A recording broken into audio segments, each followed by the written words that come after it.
another Saturday with Gilded Sages. Today we're going to be doing something a little slightly different. We are also live on Facebook as well as YouTube. So what I would say to everybody, because we're doing something a little bit different tonight, we are going to be doing a reaction video to what we posted earlier about in regards to Thomas Sowell in relationship to the Black community. And then we also have an excerpt from The Conspiracy to Destroy Black Boys by Jawanza Kunjufu. And in this clip, he gives a breakdown to what the issues are with Black boys in the community. So we're going to be reacting to those two videos. So if you can, Quan, take what I'll do right now is drop in IG the links to the YouTube as well as the call-in information. If you're watching on Facebook or YouTube already, the link to call in will be there. So what we're going to do is we're going to just go ahead, we're going to watch the video, then we're going to come back around, hit a take from the Gilded Sages, and then if you have anything to say in regard to the video,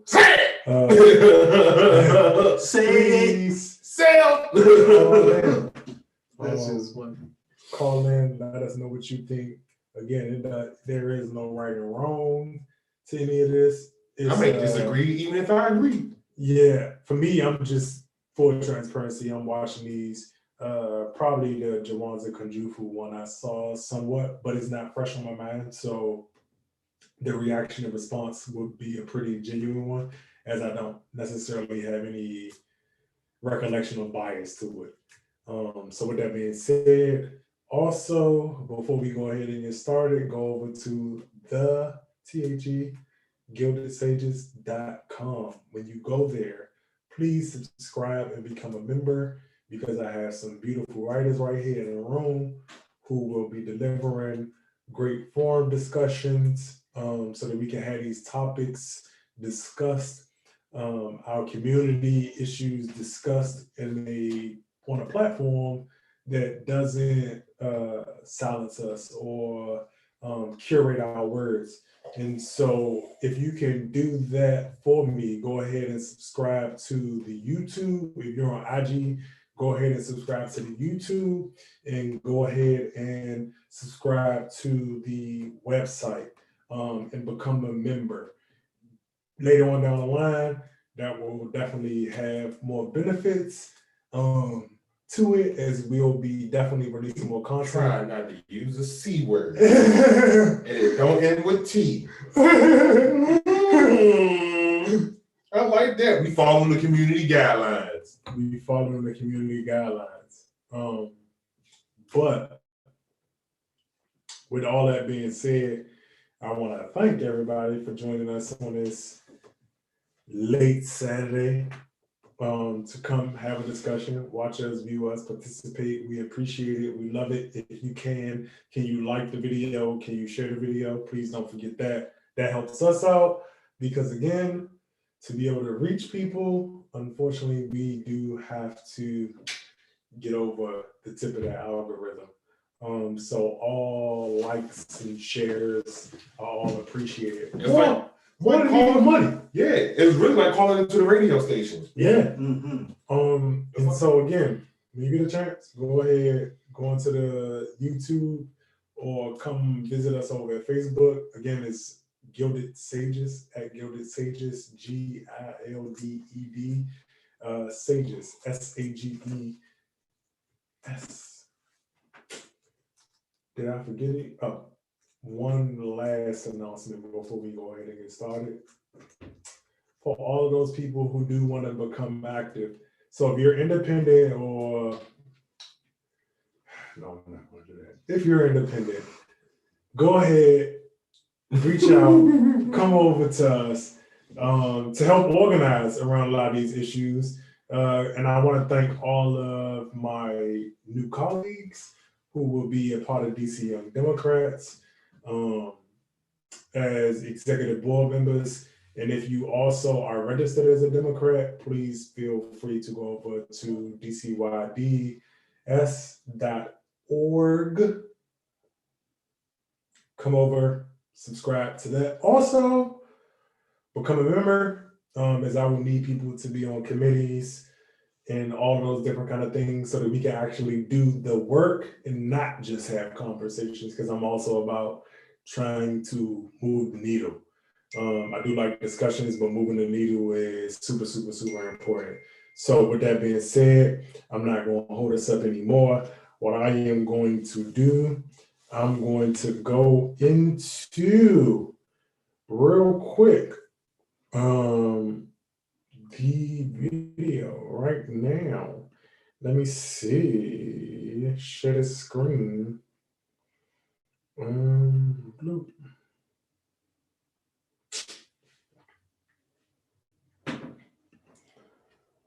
One participant. We want to admit you. One participant. And here we go. So we're going to start off with this clip from Thomas Sowell on BLM. If everybody in the chat, when you go ahead and the video starts, please let me know if you all can hear it. Yep, hear it or anything of those nature. So go ahead and we're going to get started. People have discriminated against other people wherever they've had the power to do it, almost everywhere in the world and almost every period of history. Some groups are kept back by this, and some groups, it seems to make no difference whatever. Insofar, for example, as you have entrepreneurial skills, the fact that people didn't hire Jews in the 19th century didn't stop Jews from hiring each other and setting up and dominating industries such as the garment industry or the beginning of the great Hollywood movie studios and other areas of the economy. It is the skills that are crucial and not the fact that other people are willing or unwilling to hire you.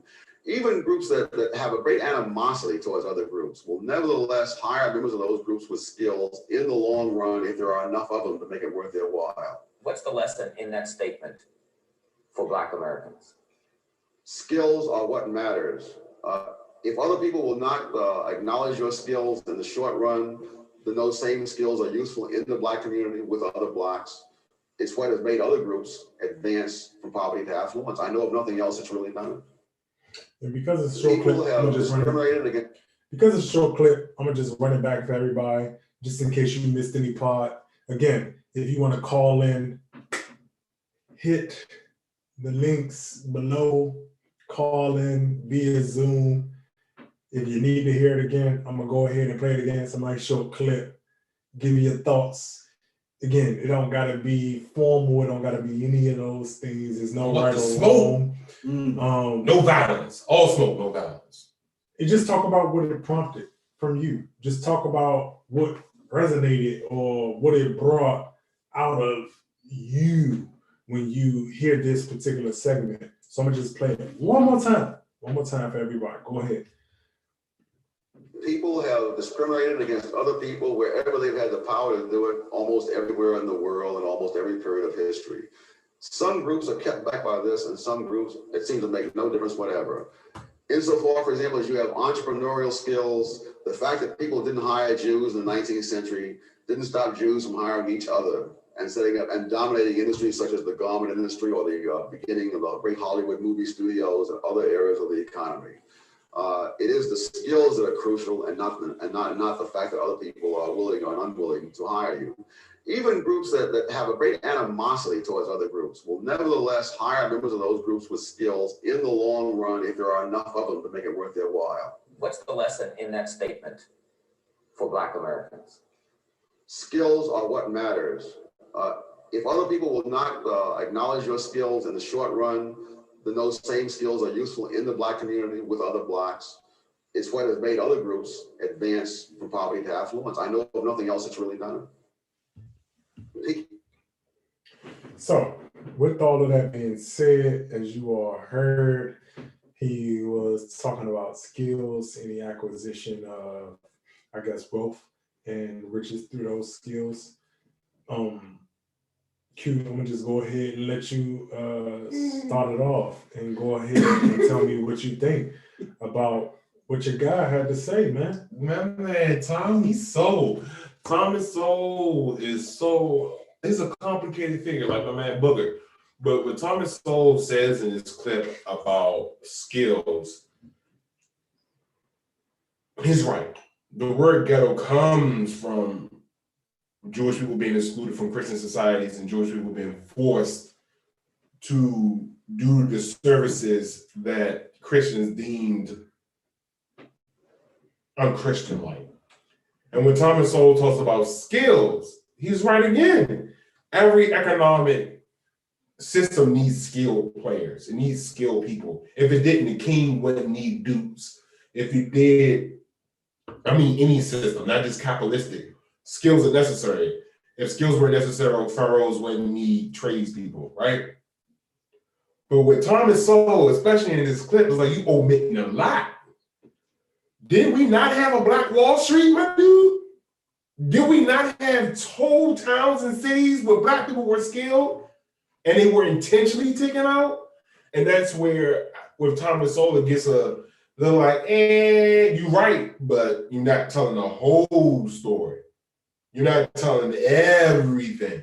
Because if you told the whole story, you told everything, those who do follow the Hoover Institute at Stanford, I don't know if he was at the Hoover Institute at this time, but when he was at the Hoover at the time? Okay. So it's like, yo, you good. You real good at getting people to go like, you know what? He's right. And he used empirical evidence to prove his point. I can do that, but it's like, Thomas, you still need to recognize the racialized poverty and the racialized policies that kept skilled Black labor, that keeps, not kept, it's KEPT/KEEPS, keeps Black skilled labor undercapitalized, underfunded, and not receiving government contracts so that they can't afford to hire other Black people. You gotta still be able to be capitalized. You have to have money and you need government contracts to still have your business afloat. So I say all this to say, with this clip, I was like, Thomas Sowell does it again. He proves to be a rational actor. He proves to be a great economist. He proves to be a Black voice that is center right or full right. But he also proves again that, you so great at admitting shit and sound like you not. Like he be admitting facts. I don't like it. He admit facts all the goddamn time. He is vicious. He is vicious with it.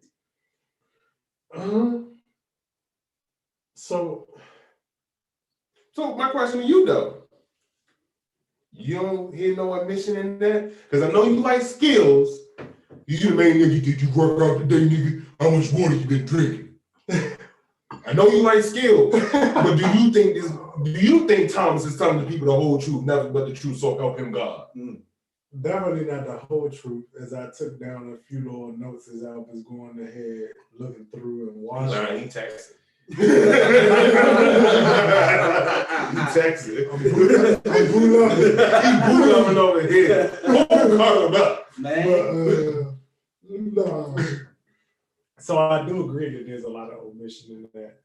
When we look at the issue of how, especially African Americans matriculate, he had brought up the Jewish community, and I don't think what goes spoken on enough is that yes, you can be Jewish, but in America, when we have a phenotypical caste system as race, you are thrusted into whiteness despite your Jewish heritage, as we see books, How the Irish Became White, and see how those POC communities and other communities have access to social capital, which is what I think was the biggest omission in this, in that, yes, you can have the skills, yes, you can have the rigor, but when it comes down to being able to matriculate and scale up particular things, that opportunity isn't there. Because even when we look at data around small businesses or Black businesses in particular, we see the undervaluing or devaluing of the capacity in how they can interact and participate within the market. And with that means that you don't necessarily get the same level of access to loans. You don't necessarily get the same level of access to people, and definitely credit. And the issue with that is that you have to understand that you can have skill, you can be great, you can be amazing. I don't take that away from any particular individual. But when you understand how policy and when you understand how the institutional frameworks or governmental frameworks mitigate and support certain outcomes, you have to deviate away from this stance where it's just about acquisition of skill. And the biggest thing that I disagree with in this small, short clip explanation, but of course, everything is down in the description in terms of the full video, is when he goes on to speak about how those two things, I would say, overlap. Which two things? The matter of acquiring skills, and then he mentioned the fact and the point that if you have those skills, even within a different subgroup, those people will come and hire you for your skills. The problem with that is that you don't necessarily have leverage in your skill.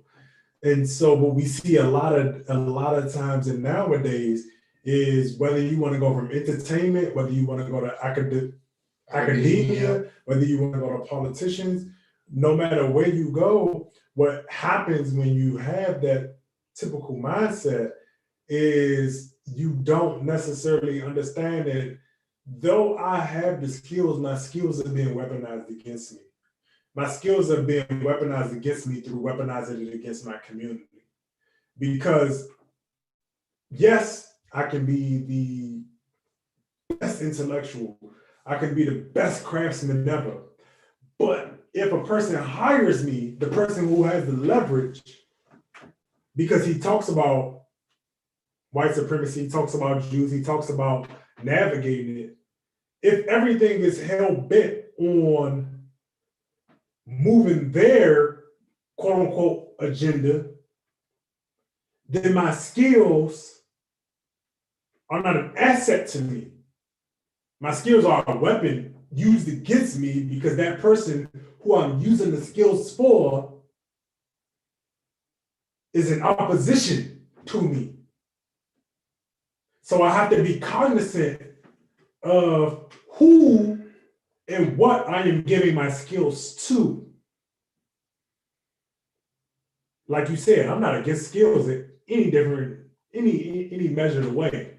I love skill, I love standards, I love hierarchy, I love all of those different things. But it's what hierarchy, what institutions, what ideology are you submitting to? And what institution are you giving your skills to, and where and how are they using those skills? I got you. Before I rebut, I would love to give Quan, poet head of the sage, a moment to get his initial response, because I want to rebut on the thing about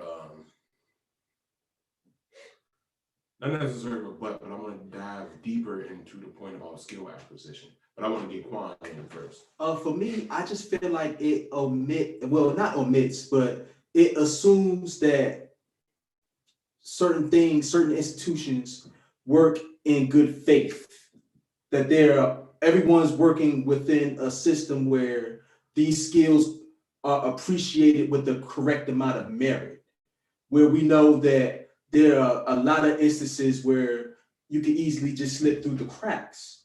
For example, you could have the skills, but you can also be in a situation where, again, your skills do tend to get weaponized against you because of the fact that we don't necessarily have the ownership of the actual plans, or we're not in the hierarchy that controls the narrative of what those skills will be used to do. Okay. So for me, it's like, this works if everything works in good faith. But in some instances, a lot of these organizations and things that we lend our skills to, they are committed to underserving whatever their purpose is, because that supports the bottom line. And a person with skill doesn't want to commit themselves to that because that's at the detriment of the greater good. But a lot of these institutions see the greater good as the bottom line, which is we underserve to get whatever it is that we're getting financially. So it just assumes that a lot of people are acting in good faith, and we don't, that's already been sort of debunked, that a lot of people and institutions don't necessarily value skill as highly as Mr. Sowell does. I get you. That's the Any principle. rebuttals? Yeah, definitely a rebuttal. My rebuttal is about skill acquisition. If for 246 years, the only skills we have been allowed to acquire are industrial skills, and then for a brief 12 years, we're thrown out into the world post-slavery to say, well, we don't need you niggas no more. Go away. Basically. Not even basically, really. Really? And then even worse, I have to niggas. cut you off. Go ahead. I'll well hit 0 and 20 by 2050. Pre-COVID. Go ahead. Okay. 2050, that's nice. We broke now, nigga. I keep telling you, we ain't got no Tubmans. Anyway, we ain't got no Tubmans. We had no Jacksons. We ain't got none of that. Grants, Franklins, Lincoln. Washington. Lincolns. Wow. I was about to say we repping Lincolns together. You talking about the copper drinks? They ain't even made that copper no more. But bringing it back, being serious, my rebuttal to you was about the skill acquisition. So skill acquisition for most people is inside of either the workforce and or school, but it mostly started at school first. So if it's school and workforce, what is the responsibility of localities and municipalities, local and state leadership? I'm going to bring in Biden here. I'm about to get in trouble. Because Biden made it, the housing thing, a priority about racial justice. So we're going to talk about housing, then we need to talk about education and economic inclusion. If we're going to do that, how can you see, in the context of Sowell, how can you see we acquire skills in intentionally divested areas of America, such as the Black community, where we went from plantation, slums, projects, ghettos, and now we're in the hood? If we are free. Help me understand it a little bit better. How the hell are we gonna get niggas skills when they have been deprived of them for over 60 years? Gotcha. Doesn't make his argument valid. Yeah, that's a very complicated question. Because on one hand, you have to acknowledge the systemic nature of what derails an individual. Okay. Because I can acquire skills, or even before I acquire them, what have I come up against that would allow me to be able to take advantage of scarce opportunities that increase my skill set. Because let's also talk about the scarcity of these opportunities. These opportunities are not abundant. Especially when you talk about how much, in some cases, they might cost for a young child. With no capital behind them. Yeah, and I think what has to come into the conversation is that, you know, a lot of people would like to point at the offender in these type of situations, but this is why I say government has to be the solution. And you have a lot of elected officials who push back on it, but it's like, no, you have to do that because it's an economics issue. It's an access issue. Because it's about, even before you even get to a person acquiring these skills, because we're anomalies in this room. What do you do before you even get to the opportunity? To be able to seize the opportunity. For example, I took my first SAT at Wilson High School. You know that is in, if I'm not mistaken, Ward 3, all the way across town, right? Mother doesn't have a car. There isn't much of anything. I have to get up at 5 something in the morning. I go take the test, bog it, trick the test off. That test then follows me into college, where the clearinghouse for me playing sports red flags me, because they said my first SAT was such a differential to my second one that I had to be cheating. So now I have to take this over because the NCAA,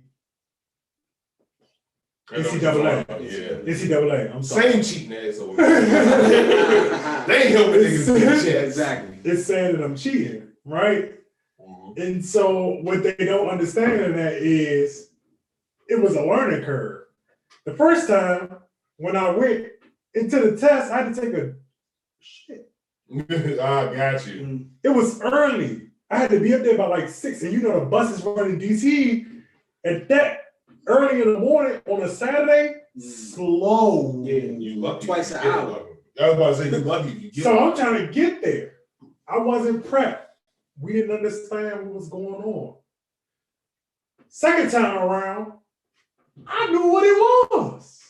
Let me have something in the back pocket in the foil.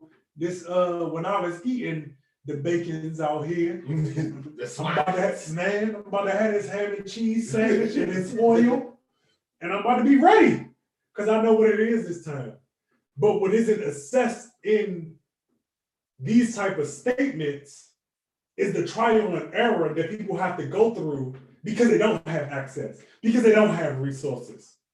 It wasn't because I was stupid, per se. I was stupid. I just had to figure out the process. Yeah. Because again, we know in education, the kid can't learn if he's hungry. The kid can't learn if the home is not right. Yeah. Let's scrap this. There's adults in corporate jobs with corporate funding that come from Ivy League schools who can't freaking learn. Full stop. That was it. Let's see. Did you have any ending comment though on this? Yeah, let's see if we got any calls. If we got any calls, man, y'all call in right now on the Zoom link below. Let me hop in here. But go ahead, call. I just think also we gotta consider, like, how many people have to get fired for working actively against impoverished communities. Like, that is a real thing where you have people that are employed for the sole purpose of underserving or maligning or feeding narratives about a particular community in order to hold them back. So it's like, for us to really push through, some of these bad actors gotta lose jobs. I mean, it is what it is. The pretty toys. It is what it is. They gotta lose jobs. You got cops that gotta go. You got people in these community organizations, they're nonprofits. Hey, you get your funding from people who don't give a fuck. You gotta go. Like, this runs so much deeper than just like when you really start to dive into who the bad actors are, and when you follow the money, there's a lot of people that just got to lose jobs. Seriously. I would agree. I would agree, and I think it's a lot of it is people going to their institutional voice over their human voice. So you got persons, natural persons, and then you again got those legal institutions, persons. I think a lot of people lose that natural person as they move through institutions and become corrupted from it because what America was built on. A lot goes unsaid about institutional protocol and how people succumb to it, and how even when you have the best intentions, that institutional protocol moves you in a way where you undervalue the humanity of your neighbors. And you stop with yourself. Yeah, and I say that against Black people, white people, Irish people, Latino people, Swahili people, Nigerian people, Yeah. everybody. The group think is real, and the back door ain't gotta stop. Hey, it's found on the back door. The back door, for me, what that means is when you intentionally use and take narratives, use them for your own benefit at the detriment of the next person that may need that opportunity. So when you perpetuate yourself to be this hyper individual that's from a certain community only for your benefit and for your gain at the detriment of other people who are trying to survive and maybe get access to what you already have, but you've already painted such a negative picture to your gain, which you see a lot of in the corporatism and in the actual entertainment and a lot of different areas. It's backdooring to me because you know what you are engaging yourself in, and you know that you're the only one who can benefit from this at the detriment of a whole community that does this not out of trying to make a profit, but actual day-to-day trying to live. I got you. It's like the colonized intellectual that Franz Fanon talks about. That's a whole different story for a whole different time. Exactly. Yeah. All right. So what we're gonna do, we're gonna go ahead. We're gonna if everybody watching it, we watching on IG. Tell me, Quan, if we got some comments or some questions off by IG, please. It says we got one from Milk and Honey. Hey, fam, what it do? Say, damn, I ain't even know he was over there. Move the camera. Oh. Who? Oh no, she talking about you, Quan. Oh. Nah, he the God effect, man. Off mic. He God effect, man. That's the narrator. We gonna motherfucking groom this man. Breathing. You ought to be out here narrating this shit. But nah, Quan is our beloved off camera presence, social media. We're gonna get him on the website and everything. Again, he's gonna be delivering the forms. He is the writer. You know, that ain't my lane. I stay in my lane.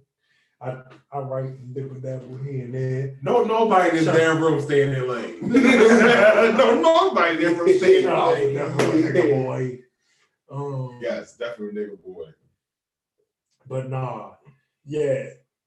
You know, that's kind of the vibe that we got going on. But if anybody wanted to call in, Quan, did you drop the before we get into that? Did you drop the? Yeah, they in the Facebook and the YouTube, of course, the Instagram. All right, kind let me of see.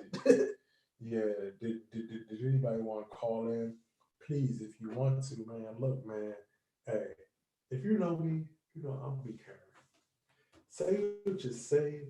It's not about being right. Please. I swear, I be playing devil's advocate. I just want to talk. Man, look, people be thinking I be some super motherfucking brilliant person. person. I just be out here. My bad. No, you good. I just be out here moving.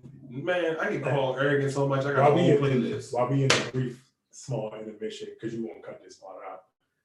You can. What? Yeah, I already cut IG off. Why would you cut this part Oh, out? you cut the IG out. Yeah, to save it, because you know after an hour it just cut off by itself. You So never it's cut like this part out. This is the part people like. This is the part that people relate to. So it's like I gotta get in the mind of all right, reset it, cut it back on, so we, because then you lose the whole video if it just cuts off on you. Oh, I got you. Yeah, so brief intermission. Let me know when we getting back on. I'll put it back on. We about to be back on. Yeah. Let me get this video ready. Don't nobody mind any goddamn business in this bitch. That's why we in trouble all the time. Like Scooby-Doo. All the time. We like recess. What character are you on recess? Me, I am Mikey, and I am the old kindergarten. You all cannot be kindergartners. Me Viking, me Viking, me Viking. That's my shit, son. All right. I'm the swing girl. Oh, that's my what? I don't know who this nigga is. He's like Spinelli. He actually is an Ashley, but he goes by Spinelli. That's this nigga. He's actually an Ashley. And who was the twins? The twins with the shovels.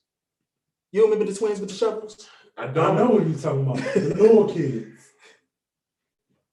The little kids. Recess was that shit. Recess. It was fire. That was classics. Man. On classics. Now I'm the Digger twins. Or let me know what you up to. Alright. Let's see what participants we got. 5, 4, I don't know. We got 3, Quentin Norton. Let me see. Quentin Norton. Me participating?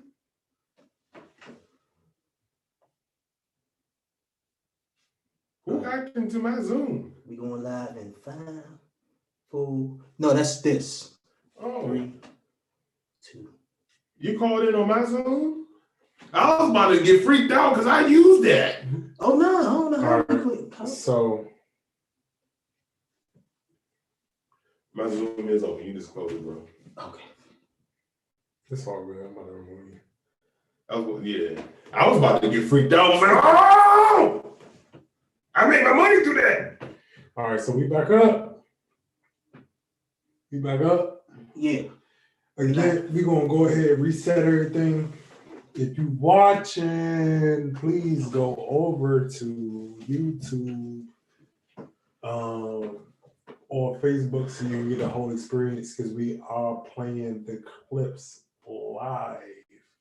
And you can't see it on IG if you are watching through IG because the software and the technology is not conducive to that platform as of yet. When it is and when it does become available, we will do so. But for you to, be fully engaged, if you want to go ahead and do that, please head on over to Facebook at Gilded Sages, GILDEDSAGES. That is the same for our YouTube. Please go over to like and subscribe. Share the video. That helps us. We are trying to get to, at least enough subscribers so that we can go live mobile and give you all better extra content at the whim. Right now, we're relegated to the desktop. To the desktops. That is so boring. Yeah, That's like I'm in timeout. it is a timeout. So help us get our follows up. Help us get our subscribers up. I'm like a little kid is like, give me on suspension, son. Help me, man. Help me. I need it. But with that being said, again, shout out to bzyds.org. If you just joining us, go over ahead and subscribe, become a member as well. Because again, we just not about talking, but we want to try to do the work. If you're independent, Gilded Sages is the place for you. We can do the same work. I want to be able to make cross-lateral platforms. So with that being said, if you just joined again, we are in here with Inquisitive Q, Quantum Poet, Gilded Sages, and we back and we going The Black Anglo-Saxon. Yes, sir, the Black Anglo-Saxon. And we gonna react to another video. This time we are going to be reacting to a Jawanza Kunjufu. We're gonna get into it a little bit later. Oh, we got one. I don't know if they want to talk about the last sort of, but I may have to remove them. It might be a Zolomon. Yeah. Go ahead. I hate them things. I'm getting better at screening. I'm getting better at screening. It's so disruptive, man.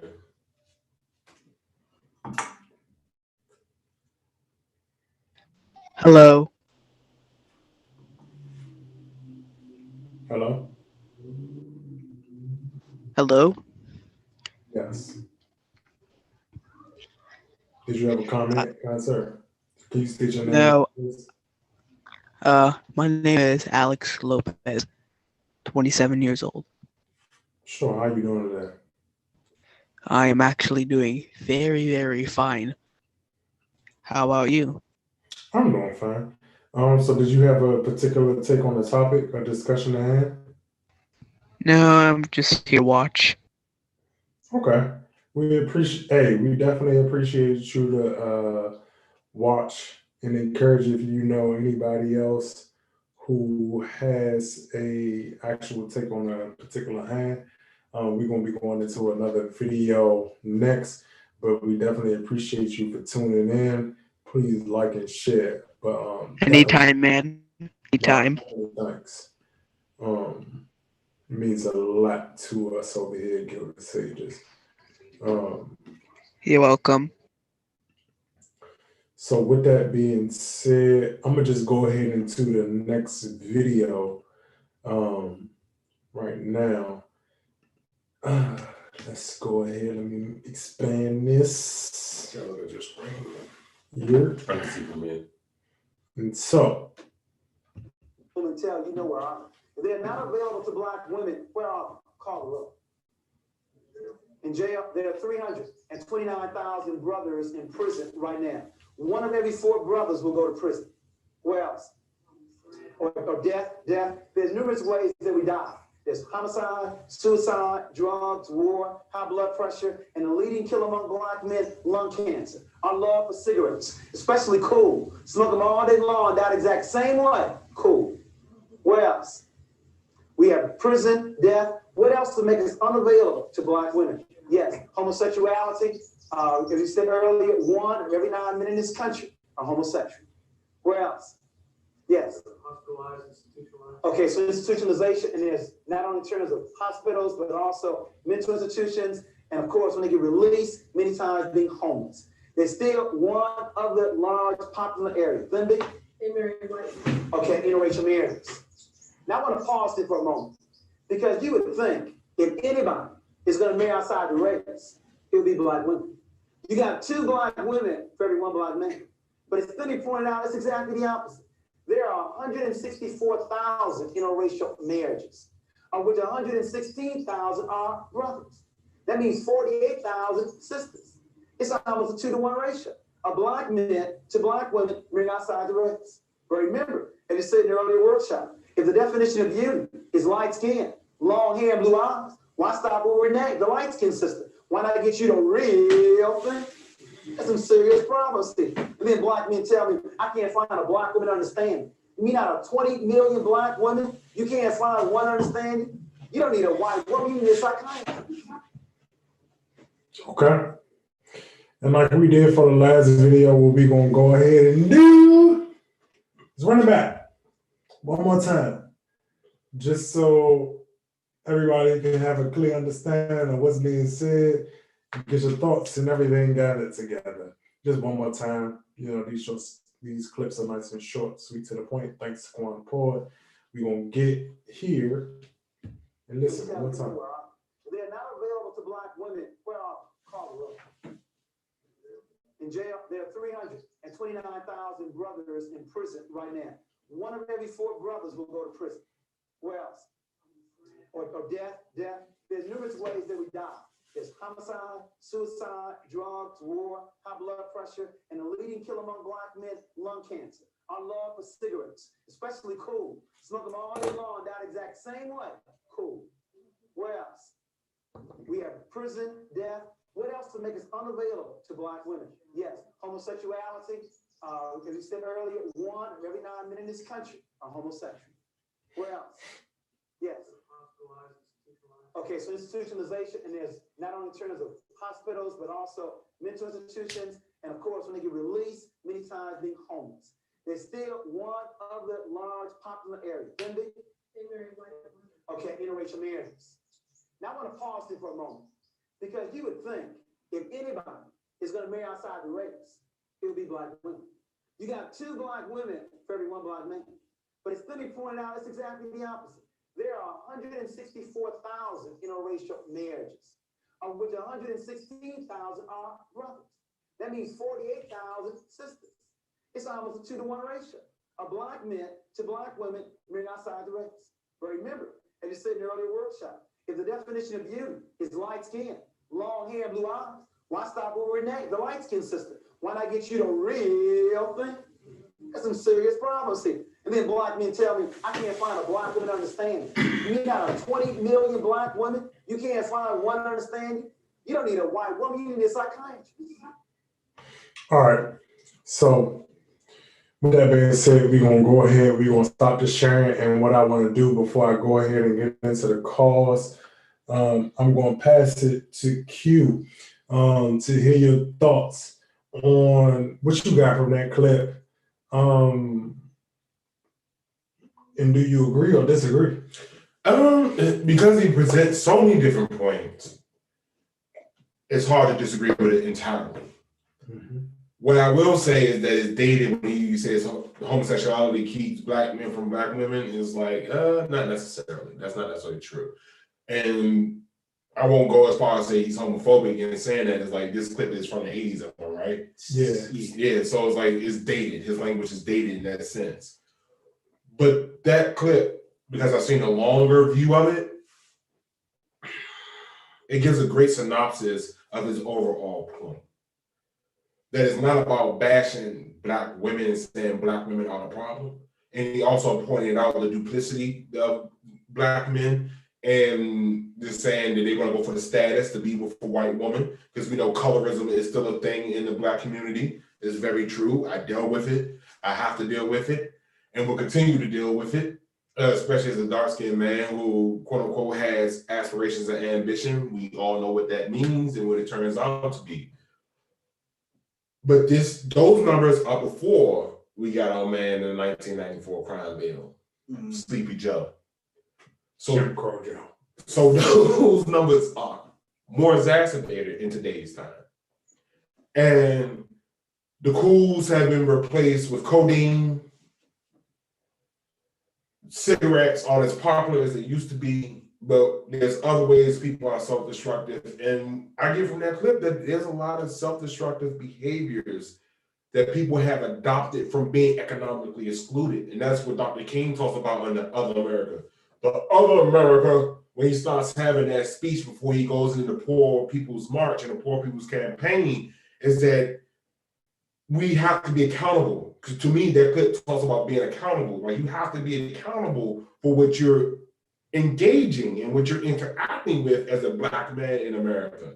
You got to understand that, yes, you're not going to have the same economic access. You're not going to have the same debt ratio. You're not going to have the same credit availability. You won't have the same things that America says makes a man, which is mostly material wealth and being able to provide for a family. You're not going to have that huxtable lifestyle. And what I love about that clip, that particular segment,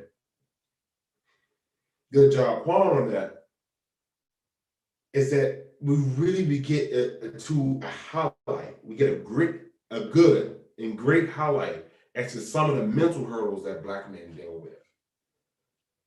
A lot of black men need to learn how to be vulnerable, and the world needs to let black men be vulnerable. It's like, you can't ask me to be vulnerable, then shoot me down and scrutinize everything I do. Because the only thing I'm going to do is shut down. It's like, I don't say nothing. It took me until 24 to learn how to cry. I still don't. I got give a fuck. I stopped caring a long time. Man, no, I gotta care and I gotta cry because I appreciate it. I still cry, but I just don't care. I gotta care and I gotta cry. Nobody care about that. If I can't care, fuck them. If I can't care and I can't cry, then I can't feel life. And it's like people are not all life, and more importantly, I know how many broke ass white people around here faking and flexing like they some goddamn rich people. Like, you broke just like my ass. Like, I know how the game really goes. If you're not married into the money, if you ain't got the skill for the money, you ain't getting to the money. Unless you're feeling it. Let me go out of order, Lord. Let me see this. Brian Warner has been patient. Let me see.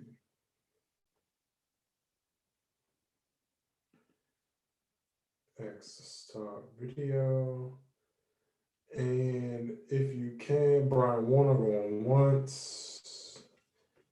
Hello. Brian Warner going twice.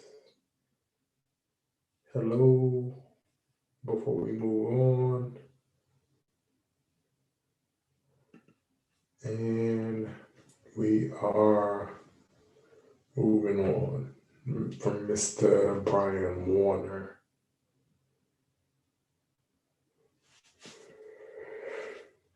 Okay. Move. Thank you for the engagement, though, Brian Warner. Yes. No, definitely. If you wake back up, feel free to call back in. But with that being said,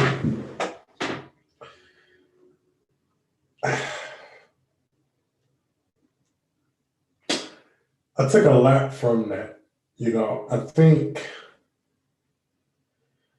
what happens in the Black community is we don't necessarily have a level of accountability that I would be proud of. Personal or collective?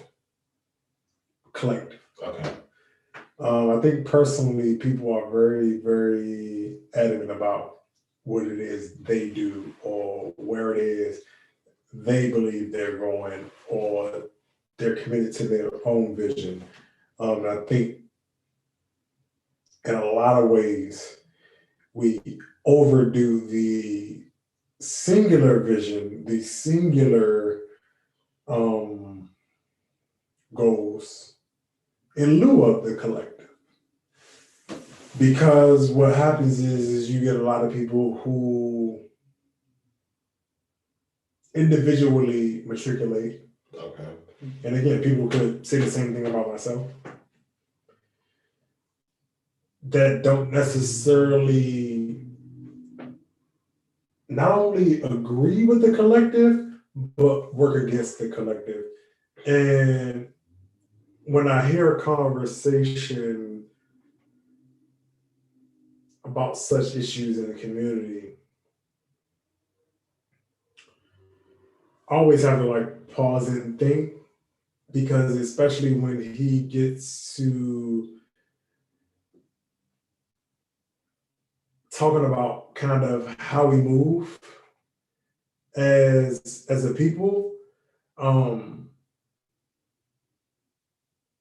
I think we have to understand amongst ourselves that the trajectory that we set for each other, because I understand that people want to move in their own levels of autonomy, but unfortunately we are attached to each other. And what do I mean by that? What I do represents you, Quentin, Daquan, and vice versa. Whether we want to accept that or not, we are a representation of each other as we move out and speak and act into the world. And that goes for women as well, in terms of what is being done and projected onto the world. Am I saying that is right? No. But what I'm saying is that is. And with it being is, you have to respond accordingly. So I can make reckless moves, because again, you can make controversial moves that may run people the wrong way. I'm not against that, but reckless moves that throw our whole image under the bus. I'm gonna need some kind of like grounding in what you mean by reckless moves that throw us under the bus. Because, and the reason I say that is because, again, we're gonna get to you, Quan, but to your point, the colonized intellectual makes reckless moves because it understands us and it uses our native understanding of what it means to be non-white. And it goes into PWIs, predominantly white institutions, and create policies or create narratives that make that individual, tokenism, corporatism, careerism, about them. It's like, I'm the special Negro. These other Negroes need to be like me, the quote unquote new Negro.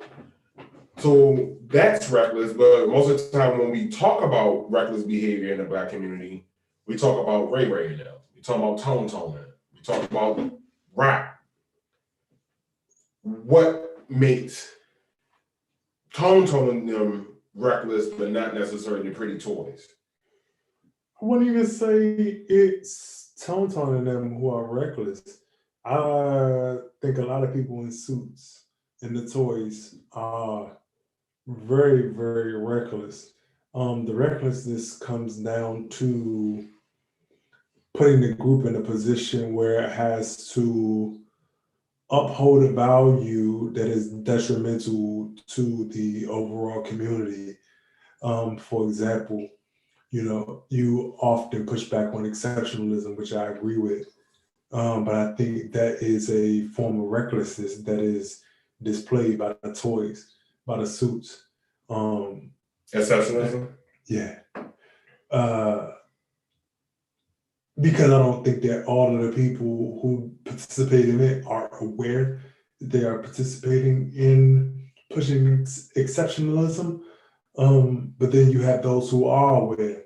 And that's just one example of what I mean by put the group in a position to appease and appeal to a standard that generally, collectively, statistically, numerically, empirically, is not able to be met at the rate in which we needed to see the progressions that we profess from our mouths, from our words, from our rhetoric. And that's where I stand with that particularly. Mm-hmm. Just because I don't think a lot of people are aware of how they are being used and weaponized against themselves. Okay. That means you want to go to Quan, because I'll hand over to that. So for me, when I watched this clip, and like for him to visually list some of the ways in which we as Black men die, every time he lists something, the number one thing that came to my head was like, damn, that's what we dying for. And it's like, to me, it's like an overarching theme of we don't have any honor. There's no honor in dying over lung cancer. Where's the honor in that? Where's the honor in dying over, violence, a homicide?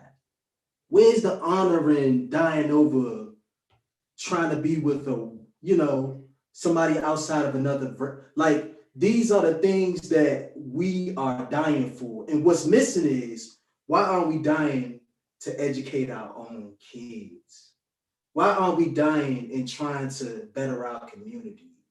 Why aren't we dying for things that have a real purpose? You know what I'm saying? It's like, and maybe this might be just the Caribbean in me. It's like, for me it's an honor to bring forth legacy and have a child. That is an honor. That's something that you treat with some of the highest value. And if me as a man, if I'm making a decision to die over cigarettes, what do I expect for my black child to do? If I'm watching that as a child, if I'm watching my dad smoke his way into an early grave, what is the hope for me looking at that? Let me clarify for a second. So when you say honor, are you saying honor and duty, like a sense of duty to fulfill certain traditional tenets, like having a family, making sure that you can not necessarily provide, but be a contributing member to the family unit? Are you saying that where is the duty / honor in the community? Exactly. For me, it's like, where is the pride in being not only a contributor to your family, but a contributor to a community?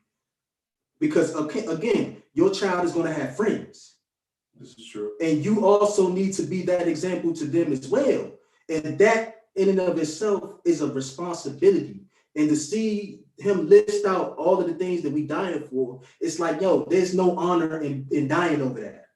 I get you. None. My rebuttal to you is that if you tell me right now, with everything that you could do in life, you choose to smoke yourself into an early grave, and you have a child that's dependent on you, where's the honor in you dying over that? Excuse me. That comes down to how people process stress. And one of the things that we got to get into is understanding, and I love Dr. Phil Jackson for talking about gendered racism. And when we talk about, if you watch the whole, I would say watch that whole video, because he talks about how Black women, although is in the description below, he talks about how Black women, although are at the bottom of everything else, they survive more because they, and what I hear from a lot of Black women narratives is that it's important to understand that people don't accept you, won't accept you, but to have a space of your own. Or as Dr. Deborah White Jackson puts it, matter out of place. If we as Black men are matter out of place, if we don't have a place, then it becomes our responsibility to create a space for us to deal with the toxicity that's projected upon us, the violence, the hypersexualization, all those things, and get rid of the tokens and say, like, he's a token. He's straight up a token. You know why he a token? Cast them out. Cast him out. And cast him out. Like, I don't give if he got 6 figures. If we are on the street protesting for something and it comes down to a fight, these toys are going to defect. These toys are going to show you that they're nothing but capitalist and Black skin. They're going to show you that. But when it comes down to the homicide, because a lot of the homicide thing is, I don't think young Black men have been taught or allowed to express shame and guilt. No. So Or emotion. Or emotion. So everything goes to, the only way I can express myself is through anger and aggression. So I'm gonna make the world know I ain't nothing to fuck with. But it's like, oh, you want to play that game. You want to be aggressive. And for us who have survived through that, it's like, I know that aggression is going to eat you. So what I'm going to do is I'm going to keep feeding you. I'm going to keep feeding you. I'm going to keep feeding you everything that's detrimental to you, because you don't have the wherewithal in yourself to go, hold on. Why is it that you keep offering me violence? Why is it that you allow me to be violent, but you don't allow me to be intelligent? Why is it that you allow me to call myself a nigga, but you don't allow me to call myself a man? Why is it that you don't allow me to be next to my gay brother and sister, my gay brother? I ain't gonna even say gay, because when you say gay, I'm gonna look at you and go like, what? Because white men who are gay are racist too. So that's why we have same-sex lover. So you can't let me be next to my brother who loves members of the same sex, ain't attracted me whatsoever, but understands that this policy ain't about personality. This policy is about Black and white. So why is it that there's so many in pop culture willing to accept the angry, aggressive, or the smooth, laid back, cool Black man, but you can't be the Black man that goes like, look here, I don't give a fuck, white America.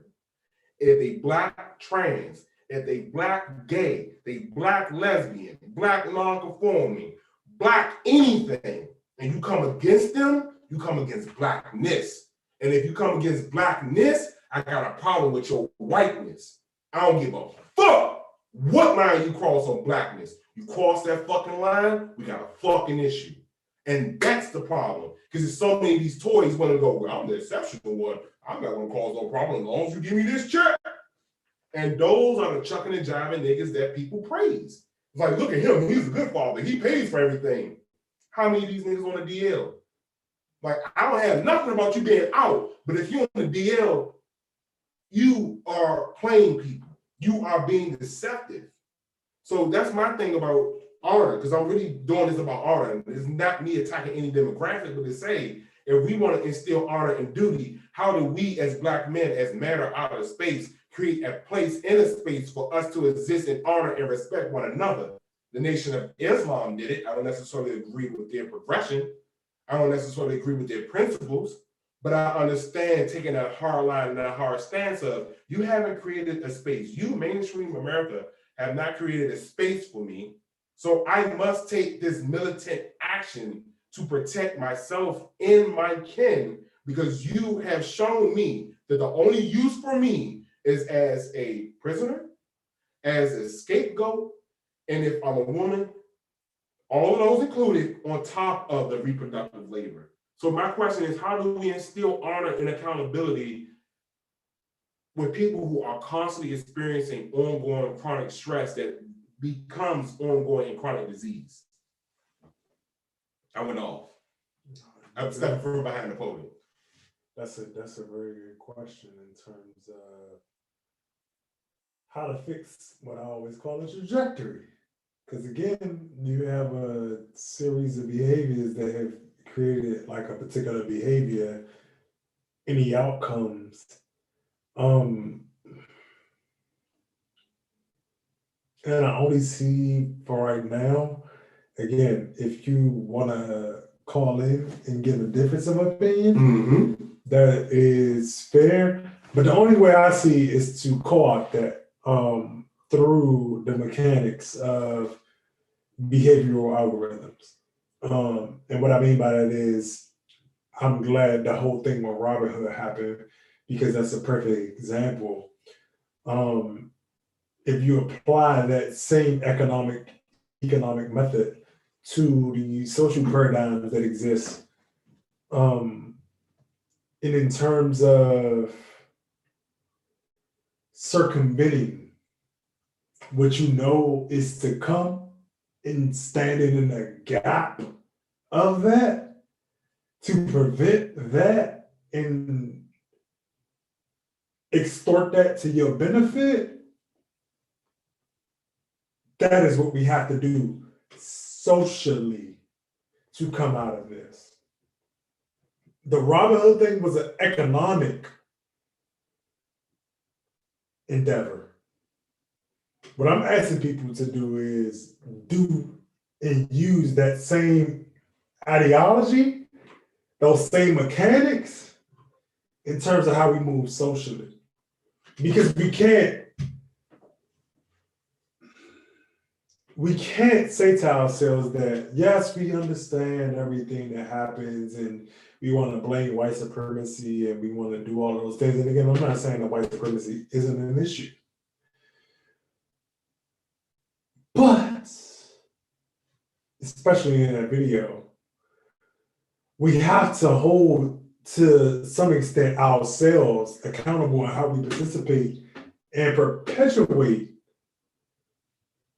the narratives, the behavior from how we interact with each other. Like again, I love to move in grace. Because why? I understand the trauma that we all go through. And so I try to move in grace because again, if I wanted to move in a more institutional way that lacks the insight and empathy of humanity, I would miss a lot of different things. And I think a lot of people move institutionally because they want to matriculate. And a lot of people capitulate to institutions because they want to matriculate. And with that being said, I want to know if Quan had any last words on it. Yeah, just to piggyback on what you was talking about with the Robin Hood thing, when you really read into what was happening, you had a lot of the people who were investing with the full notion that, yo, I don't give a fuck if I lose everything. I just want to screw them over. You know what I'm saying? So like, That's wild. they moved in a way to where we don't care about anything that has to do with our well-being or anything. It didn't matter what was going to happen, what the outcome was. They just had a purpose and they moved on it. What happens oftentimes with us is that we start counting what we can lose versus what we can gain, and we don't value an overarching goal because we're so individualistic in how we move. So part of the thing is we need people to sell out and buy into a greater good. okay. You got to go for broke in a lot of these things when you're talking about changing and moving paradigms. It's not enough of us that's willing to go for broke, like the way the Robin Hood people do. Okay, let's see. With this, we have participant iPhone. I'm going to admit you. Please state your name and where you're from. Oh, they have it. Well, it is what it is. Thank you for your engagement, though. Yes. But if you, please don't be spam bombers. But so that was gone. Thank you. Did you have any final words? Did I interrupt you? Nah, that was it. That was pretty much it. Yeah, man. And so with that being said, I don't see anybody in the call. What we're gonna do is, again, at the top, go ahead, like the video, share the video, comment, go to the THE Gilded Sages.com.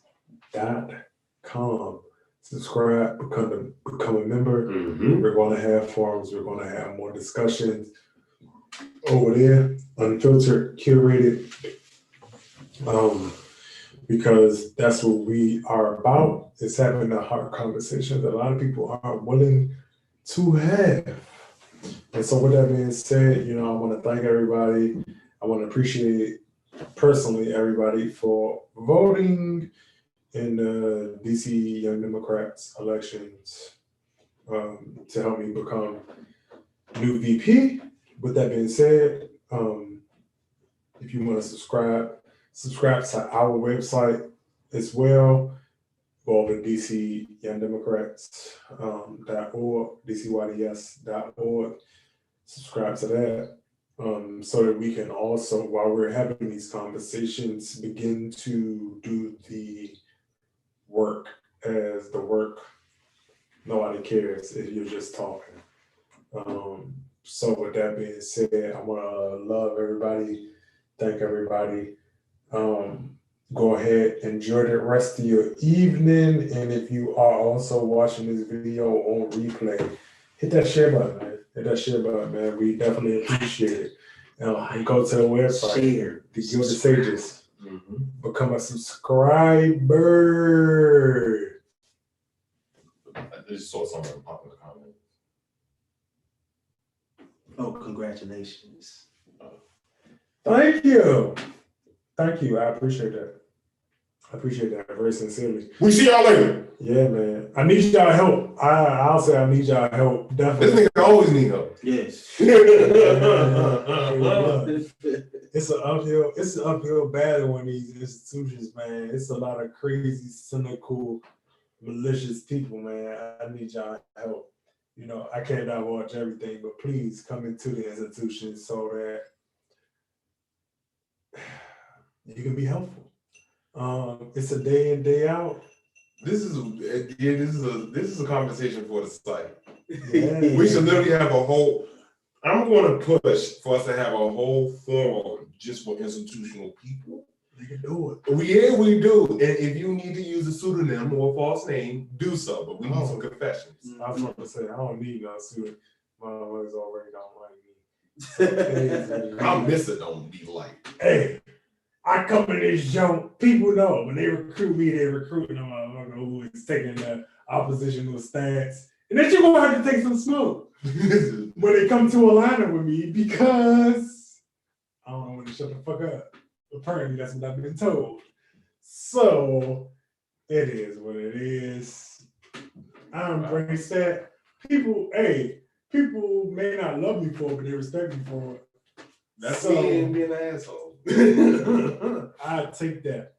But again, we appreciate all of the love, all of everything. Just go ahead, like, subscribe, so that y'all can get all of the notifications because we're going to start pumping out more content. Again, this was eavesdrop, but not eavesdrop. We're going to give y'all some more. And stay tuned. So thank you. Enjoy your Saturday. Get some wine, have some drinks, play chess. We love you. Thank you. When the president does it.